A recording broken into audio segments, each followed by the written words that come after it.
Topic पढ़ ले रहे हैं ब्लड वेसल। देखिए, आप सभी लोग जानते हैं कि ब्लड वेसल का एक डेंस नेटवर्क हमारी पूरी बॉडी में फैला हुआ है और ब्लड वेसल्स का काम है ब्लड को ट्रांसपोर्ट कर पाना पूरी बॉडी पार्ट्स तक। कुछ ब्लड वेसल्स ऐसी हैं जो बॉडी से हार्ट तक ब्लड को लेके जाएंगी, कुछ ब्लड वेसल्स ऐसी हैं जो हार्ट से बॉडी के पास लेके जाएंगी, कुछ ब्लड वेसल्स ऐसी हैं जो बहुत माइन्यूट होंगी, जो हर एक सेल तक ब्लड को पहुंचाने का काम करेंगी। तो यहाँ पे ब्लड वेसल्स को हम लोग तीन कैटेगरी में बेटा बांट लेते हैं। ब्लड वेसल की सबसे पहली कैटेगरी है जिसे कहा जाता है आर्टरी या आर्टरीज। दूसरी कैटेगरी होती है वेन्स और तीसरी कैटेगरी होती है जिसे कहा जाता है कैपिलरीज। कैपिलरीज देखिए, जो आर्टरीज होती हैं इनका काम होगा हार्ट से ब्लड को पहुंचाना पूरी बॉडी के पास में, और ये कैरी करेंगी ऑक्सीजनेटेड ब्लड को। ये ऑक्सीजनेटेड ब्लड को कैरी करती हैं। वेन का काम होगा पूरी बॉडी से डीऑक्सीजनेटेड ब्लड को पहुंचाना हार्ट के पास। और जो हमारी आर्टरीज होंगी इनके अंदर आपको कोई वॉल्व्स नहीं मिलते, लेकिन वेन्स की बात की जाए तो इनके अंदर वॉल्व प्रेजेंट होते हैं जो प्रिवेंट करेंगे बैकफ्लो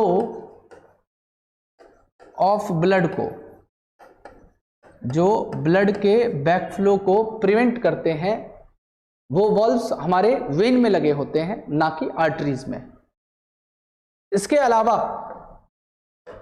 बेटा आर्टरीज की जो वॉल होती है,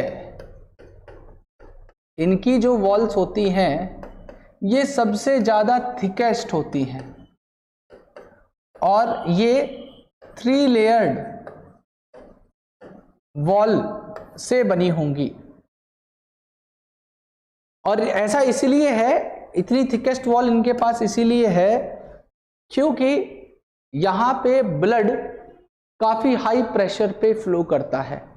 तो उस हाई प्रेशर को रेजिस्ट करने के लिए इनकी वॉल इतनी ज्यादा थिक होती हैं। तो मैं यहां पे लिख दे रहा हूं कि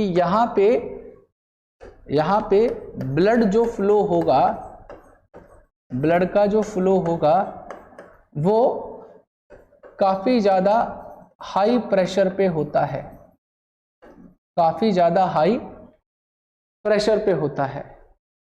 लेकिन अगर मैं वेन्स की बात करूं तो इनकी वॉल भी 3 लेयर्ड वॉल मटेरियल से बनी होती है, लेकिन वहां पे जो देखो जो लेयर होती है 3 होती हैं। अगर मैं ये वाला टॉपिक बताता हिस्टोलॉजी के अंदर, यहां पे भी आपको 3 ही लेयर मिलेंगी, लेकिन वो लेयर इतनी ज्यादा थिक नहीं होती जितनी थिक आर्टरीज में होती हैं।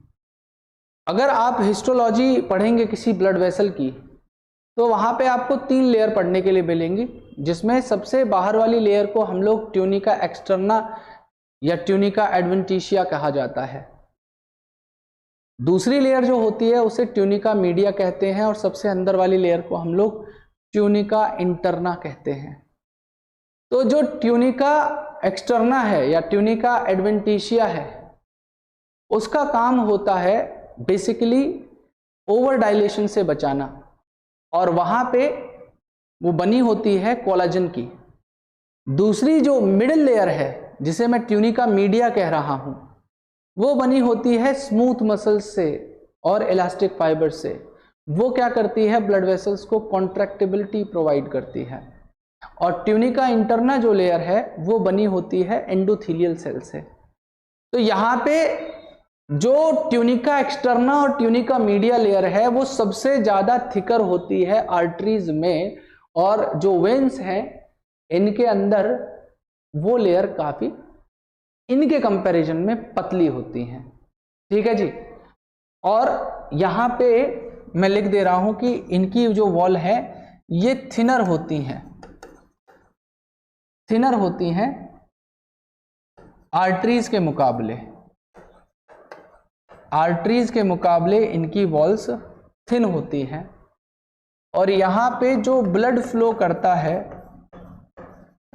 वो लो प्रेशर पे फ्लो होगा। यहां पे ब्लड लो प्रेशर पे फ्लो होता है। ठीक है बेटा। और जो आर्टरीज होती हैं बेटा, ये फर्दर डिवाइड करके आर्टेरियोल्स बन सकती हैं। मैं क्या कह रहा हूं कि आर्टरीज फर्दर डिवाइड करके आर्टेरियोल्स बना लेती हैं, और इसी तरीके से वेन्स भी डिवाइड करके वेन्यूल्स की फॉर्मेशन करवा देती हैं। बेटा वेन्स आपको सुपरफिशियली मिलती हैं, मतलब आपको जो बाहर से ब्लू कलर की दिख रही होंगी अपने हाथों में वो वेन्स हैं, क्योंकि वेन्स सुपरफिशियली प्रेजेंट होती हैं और डीपर टिश्यूज में या इंटीरियर में आपको आर्टरी मिलती हैं। ठीक है।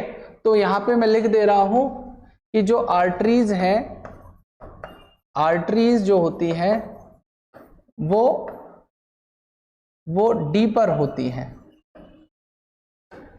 टिश्यू के अंदर या मसल्स के अंदर, लेकिन वेन्स आपको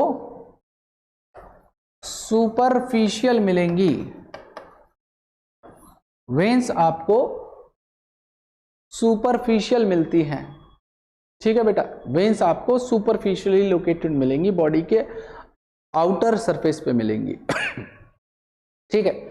तो ये तो रही बात इनके दोनों के बेसिकली फीचर्स की, या उनके बीच में क्या डिफरेंसेस हो सकते हैं उसकी। अब मैं बात ये कर रहा हूं कि ये बनी किस किस से होती हैं। तो मैंने यहां पे बताया कि अगर आर्टरीज की हिस्टोलॉजी देखी जाए तो यहां पे आपको ट्यूनिका इंटरना मिलेगी, ट्यूनिका मीडिया मिलेगी और ट्यूनिका एक्सटर्ना मिलेगी, जिसमें जो ट्यूनिका मीडिया और ट्यूनिका एक्सटर्ना है ये काफी ज्यादा थिक होती हैं, ये दोनों थिक होती हैं। लेकिन वेन्स के अंदर की बात की जाए तो यहां पे भी आपको ट्यूनिका इंटरना मिलेगी, ट्यूनिका मीडिया मिलेगी और ट्यूनिका एक्सटर्ना मिलेगी। लेकिन यहां पे ये जो मीडिया और एक्सटर्ना है वो आर्टरीज की मीडिया और एक्सटर्ना के मुकाबले थिन होती हैं, थिक नहीं होंगी, थिन होंगी। ठीक है। तो ये तो इन दोनों के बीच में डिफरेंस रहा, दोनों के पास ये तीनों लेयर होंगी बेटा। लेकिन अगर बात करी जाए कैपिलरीज की तो इनमें सबसे थिनेस्ट और फाइन होती हैं कैपिलरी। मतलब कैपिलरी का जो नेटवर्क होता है, कैपिलरी का नेटवर्क जो होता है वो काफी ज्यादा फैला हुआ है, इस तरीके से कि आर्टरीज फर्दर डिवाइड करके आर्टरियोल्स बनाते हैं और आर्टरियोल्स फर्दर डिवाइड करके कैपिलरीज को बना देते हैं। कैपिलरीज इंश्योर करती हैं कि हर एक हिस्से तक, हर एक सेल तक ब्लड को पहुंचाया जाए, या ब्लड के साथ में जो भी गैसेस हैं या न्यूट्रिएंट है उनका ट्रांसपोर्टेशन हो। मेरी बात आप समझिएगा। तो कैपिलरीज का काम क्या होता है? कैपिलरीज का काम है कि ये सबसे थिनेस्ट होती हैं ये सबसे थिनेस्ट होती हैं और इनका काम है क्या करना, इनका काम है जो भी ब्लड है या हमारे ब्लड के साथ में न्यूट्रिएंट्स हैं उनको ट्रांसपोर्ट किया जाए टू ईच सेल और टिश्यू। ठीक है, मतलब इनका काम है ब्लड को ट्रांसपोर्ट करना हर सेल या टिश्यूज के पास में। और ये कैसे बनती हैं, तो मैंने बताया कि जो आर्टरीज थी वो आगे चल के क्या बना रही थी, आर्टेरियोल्स बना रही थी, और आर्टेरियोल्स फर्दर और डिवाइड कर जाएं तो कैपिलरी बना लेती हैं।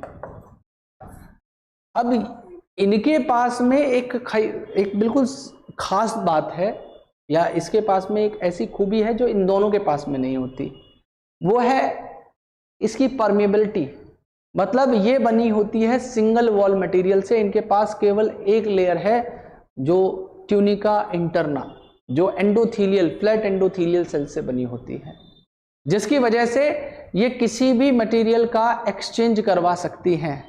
मैं क्या कहना चाह रहा हूं कि जो ट्यूनिका इंटरना वाली लेयर है ये सिंगल लेयर्ड होती हैं। ये केवल ट्यूनिका इंटरना जो कि बनी होती है केवल एंडोथीलियल सेल से। ठीक है, और ये क्या होंगी, यहां पे जैसे ये कोई कैपिलरी है तो कैपिलरी में मैंने बताया आपको सिंगल वॉल मटेरियल है, सिंगल वॉल मटेरियल है, सिंगल वॉल मटेरियल है, इस तरीके से सिंगल वॉल मटेरियल है। अब यहाँ पे कोई भी ब्लड है, वो ब्लड क्या करेगा, उस ब्लड के अंदर किसी न्यूट्रिएंट को बाहर से एब्जॉर्ब करके लाना है तो वो इसकी वॉल के थ्रू हो सकता है, किसी नाइट्रोजनस वेस्ट को निकलना है वो यहाँ से निकल सकता है, किसी गैस को डिफ्यूज़ करना है वो भी आ सकती है, किसी को बाहर गैस को जाना है वो भी हो सकता है। तो कैपिलरीज की सबसे खास बात ये थी कि कैपिलरीज क्या होती हैं, कैपिलरीज परमिएबल हो सकती हैं। कैपिलरीज क्या होती हैं, परमिएबल होती हैं। लेकिन ना तो आर्टरीज आपको परमिएबल मिलेंगी ना आपको वेन्स परमिएबल मिलेंगी। और कैपिलरीज क्या है, हर एक हिस्से तक, हर एक पार्ट तक ब्लड के साथ में जो भी डिसॉल्व न्यूट्रिएंट है उसको पहुंचाने का काम करेगी। तो ये कहाँ कहाँ पे प्रेजेंट हो सकती है, कैपिलरीज का नेटवर्क कहाँ कहाँ पे हो सकता है। तो आपने कभी लंग्स के बारे में सुना हो, तो लंग्स में एक पार्ट होता है छोटे छोटे सैक लाइक स्ट्रक्चर जिन्हें एल्वियोली कहते हैं। तो एल्वियोली में आपने देखा होगा कि एल्वियोली इस तरीके का छोटा सा balloon like sac like structure था और उसको चारों तरफ से इस तरीके से कैपिलरीज सराउंड करती हैं। तो जो भी ऑक्सीजन इनटेक किया जाता है वो ऑक्सीजन इनटेक करने के बाद में बेटा वो इस तरीके से यहाँ पे डिफ्यूज हो जाएगा। ठीक है, और जिस तरीके से यहाँ से CO2 जो भी हमारी बॉडी के अंदर प्रोड्यूस होगा वो इस तरीके से इन कैपिलरीज से डिफ्यूज हो जाएगा, किसके अंदर, एल्विलाई के अंदर, और एल्विलाई से ये बाहर रिलीज कर दिया जाएगा। इसी तरीके से अगर आपने किडनी के अंदर सुना हो तो इस तरीके से बोमन कैप्सूल होता है। तो बोमन कैप्सूल के ऊपर आपने देखा होगा ग्लोमेरुलस एक पार्ट होता है। वो कैसे बनता है, तो यहाँ पे ये आ रहा है एफरेंट आर्टरियोल, और ये एफरेंट आर्टरियोल फर्दर डिवाइड करता है इसमें बहुत सारी कैपिलरीज में, ऐसे छोटी छोटी कैपिलरीज में। आर्टरियोल ने फर्दर डिवाइड किया बहुत सारी छोटी छोटी कैपिलरीज में, और यही जो गुच्छा है, टफ्ट है कैपिलरी का, यही टफ्ट ऑफ कैपिलरीज क्या कहलाती हैं, ग्लोमेरुलस कहलाती हैं, ग्लोमेरुलस कहलाती हैं। और मैंने बताया परमिएबल है। तो यहाँ से जो भी नाइट्रोजनस वेस्ट है हमारी बॉडी में वो कैसे फिल्टर होगा, अगर ये वॉल यहाँ पे परमिएबल नहीं होगी तो कोई चीज़ फिल्टर होके नहीं आ सकती। और परमेबिलिटी है, इसी वजह से यहाँ से जो भी हमारी बॉडी का वेस्ट है, वाटर है, सॉल्ट्स हैं, वो सब फिल्टर होके नीचे आ जाते हैं। तो कैपिलरीज किडनी में भी लगी हैं, लंग्स में भी लगी हैं। इवन आपने सुना हो इंटेस्टाइन के अंदर, इंटेस्टाइन के ल्यूमन में इस तरीके से, इंटेस्टाइन के ल्यूमन में इस तरीके से विलाई होती है ना। तो जो भी डाइजेस्टेड फूड है, जो डाइजेस्टेड फूड है वो कहाँ पे, ये जो कैपिलरीज यहाँ पे अंदर लगी हुई हैं, इन्हीं कैपिलरीज में वो फूड क्या हो जाएगा बेटा, वो फूड एब्जॉर्ब हो जाएगा। कैसे, जैसे सपोज यहाँ पे बहुत सारा डाइजेस्टेड फूड था, तो डाइजेस्टेड फूड को सीधा ब्लड में एब्जॉर्ब करवाना है, तो ब्लड में कैसे एब्जॉर्ब होगा, यहाँ पे कैपिलरीज के अंदर, जो विलाई के अंदर लगी हुई थी स्मॉल इंटेस्टाइन में, वहाँ पे ये एब्जॉर्ब हो जाएगा, ये एब्जॉर्ब हो जाएगा। तो हमारे मेजर जितने भी लाइफ प्रोसेस हैं उन सब में ब्लड कैपिलरीज का क्या रोल है और इनकी परमेबिलिटी की वजह से क्या क्या ये कर पा रही हैं, ये आपको समझ में आ गया होगा। ठीक है, ये आपको समझ में आ गया होगा। अब मैं आपको बता देता हूं कि यहाँ पे इनके पास में, तीनों के बीच में लेयर का डिफरेंस क्या क्या था। मैंने ये बताया था कि इन दोनों के पास में चाहे आर्टरी हो चाहे वेन्स हो, दोनों के पास में तीनों लेयर थी, और इन तीनों लेयर में आर्टरी की जो मीडिया और एक्सटर्नल सबसे ज्यादा थिक थी, इसमें इतनी थिक नहीं थी। लेकिन अगर मैं बात करूं इसकी कैपिलरीज की, तो कैपिलरीज जो होती हैं उसमें केवल ट्यूनिका इंटरना मिलेगी, और ये ट्यूनिका इंटरना किससे बनी होती है, एंडोथेलियल सेल से बनी होती है। तो मतलब अगर बात करी जाए हिस्टोलॉजी की, तो आइए हिस्टोलॉजी भी बता ही देता हूं मैं आपको। हिस्टोलॉजी ऑफ ब्लड वेसल, ठीक है, हिस्टोलॉजी ऑफ ब्लड वेसल, कि अगर आप किसी ब्लड वेसल को ट्रांसफर सेक्शन करते हैं और ट्रांसफर सेक्शन करके उसके टिश्यूज की स्टडी करना चाहें, तो वहाँ पे आपको कौन कौन सी लेयर मिलती हैं। तो यहाँ पे हिस्टोलॉजी में सबसे आउटर मोस्ट लेयर जो होती है उसे कहते हैं ट्यूनिका एक्सटर्ना या ट्यूनिका एडवेंटिशिया। दूसरी लेयर होती है जिसे हम कहते हैं ट्यूनिका मीडिया, और तीसरी लेयर होती है जिसे कहा जाता है ट्यूनिका इंटरना। तो यहाँ पे जो ट्यूनिका एक्सटर्ना या एडवेंटिशिया थी, ये क्या करती है बेटा, इसका काम है एक्सटर्ना या एडवेंटिशिया का, कि ये बेसिकली बनी होती है किससे, ये बनी होती है कोलाजन से। और कोलाजन इसे किस चीज़ से बचाता है, ये ओवर डायलेशन ना हो जाए, ज़्यादा ओवर डायलेशन ना हो जाए, उसी ओवर डायलेशन को प्रिवेंट करने का काम होता है इस कोलाजन वाली लेयर का। ठीक है, तो ये प्रिवेंट करेगी इसको, ओवर डायलेशन को। ट्यूनिका मीडिया वाली लेयर बनी होती है किससे, ये ट्यूनिका मीडिया आपको बनी हुई मिलेगी बेटा स्मूथ मसल से या इनवॉलेंट्री मसल्स से, और स्मूथ मसल्स के साथ साथ यहाँ पे आपको इलास्टिक फाइबर भी मिलेंगे, आपको यहाँ पे इलास्टिक फाइबर भी मिलेंगे। स्मूथ मसल्स के साथ साथ आपको यहाँ पे इलास्टिक फाइबर मिलते हैं। ठीक है जी, और ये क्या करती है, ये प्रोवाइड करती है उसको कॉन्ट्रैक्टिबिलिटी। ठीक है, कॉन्ट्रैक्टिबिलिटी उसे प्रोवाइड करने का काम करेगी। और ट्यूनिका इंटरना बनी होगी बेटा फ्लैट एंडोथीलियल सेल से। ठीक है, फ्लैट एंडोथीलियल सेल से। ठीक है, और मैंने क्या बताया कि आपको आर्टरीज में तीनों लेयर मिलेंगी, tunica interna, tunica media, tunica externa, और दूसरा आपको वेन्स में ट्यूनिका इंटरना, ट्यूनिका मीडिया और ट्यूनिका एक्सटर्ना। और रही बात आपके कैपिलरीज की, ठीक है, तो कैपिलरीज में केवल मिलेगी ट्यूनिका इंटरना, और इसमें से आर्टरीज की जो ट्यूनिका मीडिया और एक्सटर्ना है ये सबसे ज़्यादा थिक होगी, कैसे थिक होगी? तो एक डायग्राम में दिखा रहा हूं, उस डायग्राम से आप उस बात को समझिएगा बेटा। एक मैं डायग्राम दिखा रहा हूं, उस डायग्राम से उस बात को समझिएगा, जो भी मैं आपको समझाना चाहता हूं। ध्यान से देखिए बेटा, ध्यान से समझिएगा। टॉपिक है हमारा हिस्टोलॉजी ऑफ ब्लड वेसल बेटा, ठीक है। टॉपिक है हमारा हिस्टोलॉजी ऑफ ब्लड वेसल। और हिस्टोलॉजी ऑफ ब्लड वेसल के अंदर आपको मैं एक डायग्राम दिखाऊंगा बेटा, ठीक है। उस डायग्राम से आप समझिएगा कि तीनों में कितना डिफरेंस है, ठीक है। तीनों की लेयर में कितना डिफरेंस आएगा।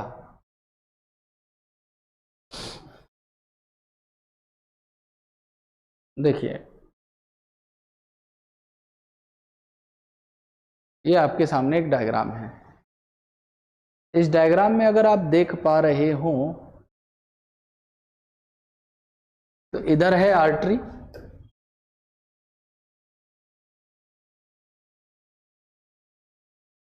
ये तो रही बेटा आर्टरी, ये रही वेन्स, और ये रही कैपिलरी। तो जो आर्टरी होती हैं उसमें आप देखिएगा, ये सबसे बाहर वाली लेयर है दोनों की, जिसे लिखा गया है ट्यूनिका एक्सटर्ना। तो आप देखिए, जो ट्यूनिका एक्सटर्ना है, जो ट्यूनिका एक्सटर्ना है, ये कंपैरेटिवली इस डायग्राम में नहीं दिखा है, लेकिन ये थोड़ी सी ज़्यादा थिकर होती है। आर्टरी के अंदर ये एक्सटर्ना थोड़ी सी ज़्यादा थिक होगी बेटा। और वेन की जो ट्यूनिका एक्सटर्ना है वो आपको थोड़ी सी थिन मिलती है, किसके मुकाबले? आर्टरीज की एक्सटर्ना के मुकाबले।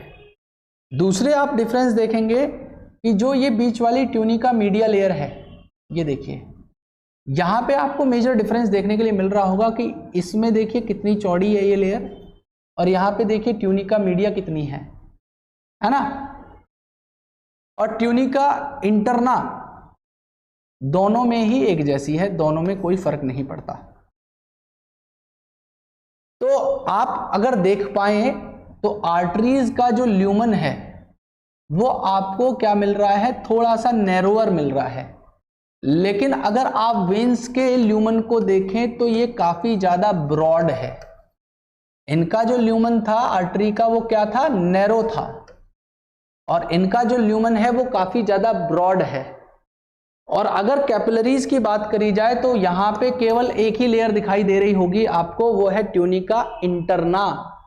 बाकी कोई दूसरी लेयर यहां पे प्रेजेंट नहीं है। कौन सी लेयर है? केवल ट्यूनिका इंटरना यहां पे प्रेजेंट है, ना एक्सटर्ना है ना मीडिया है, इंटरना है। लेकिन इसमें देखिए, इसमें ट्यूनिका एक्सटर्ना मीडिया ज्यादा थिकर है और अंदर वाली इंटरना लगभग दोनों में सिमिलर है, जिसकी वजह से इसके अंदर वाला जो स्पेस है, ल्यूमन है, वो काफी नैरो है। इसका जो ल्यूमन है काफी ज्यादा ब्रॉड है। ठीक है जी बेटा। और ध्यान रखना, आफ्टर डेथ आर्टरीज में ब्लड प्रेजेंट नहीं होता, ब्लड प्रेजेंट होगा वेन्स के अंदर। आफ्टर डेथ किसमें प्रेजेंट होता है ब्लड? वेन्स में प्रेजेंट होता है, आर्टरीज में ब्लड नहीं होता। तो आप अगर और इसके अंदर डिफरेंस लिखना चाहें, ये डायग्राम है, इस डायग्राम से आप देख सकते हैं इनके साइज में कितना अंतर है, कैपिलरीज कैसी दिख रही हैं और ये कैसे दिख रही हैं, और इनकी लेयर्स क्या हैं। This topic is called histology of blood vessel. ठीक है जी बेटा। तो आप अगर डिफरेंस एक और लिखना चाहें तो इसमें एक डिफरेंस और लिख देना कि जो आर्टरीज हैं, आर्टरीज का जो ल्यूमन होता है, वो क्या होता है? नैरो होता है। और वेन्स का जो ल्यूमन होगा वो काफी ज्यादा ब्रॉड होता है, काफी ज्यादा ब्रॉड होगा। तो ये तो रही बात बेटा आपकी ब्लड कैपिलरीज की। ये टॉपिक आपका लगभग कंप्लीट हो चुका है।